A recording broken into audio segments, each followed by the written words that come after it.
Hello everyone, today we'll talk about how to fix or how to solve the problem of joining server on the application of Remitly app. You will click on settings. Here on this page we go to apps, default apps, app settings. On above you would search about the application of Remitly app and you will click here. Then this page of app info, you will click on first stop and you will click OK. Here you will enter to the window of storage. Then we click on clear cache, but pay attention, don't click clear data because that can delete your account. Here you will go to Play Store.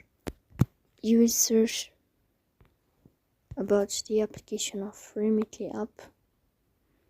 And then if you find updates, you can update your app, so please don't forget